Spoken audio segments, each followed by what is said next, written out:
What is rolling back a contact import, and why is there a warning? Because that's quite frightening and scary. Let's talk it through because it's a really important thing to kind of wrap your head around.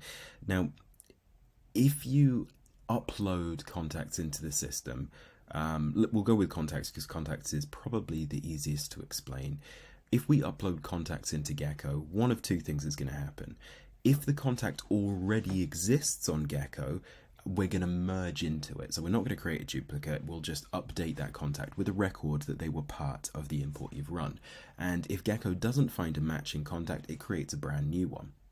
Now, if you roll back an import for the newly created contacts, that kind of makes sense. It deletes those contacts because we've rolled back that import. The import no longer exists.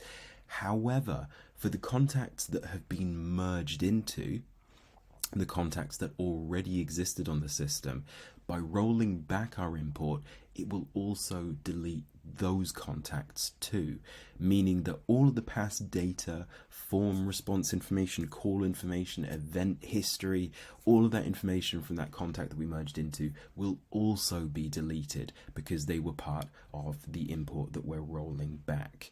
So rolling back can be useful in some certain circumstances. For some occasions, it won't make the blindest bit of difference, but just be wary that if there are historic contacts, it might remove them. Now, the good news is you can always go to Settings, Data Security Preferences, Deleted Contacts, and you have a 14-day window to manually restore any contacts that do erroneously get deleted, but it is something to be cognizant and aware of.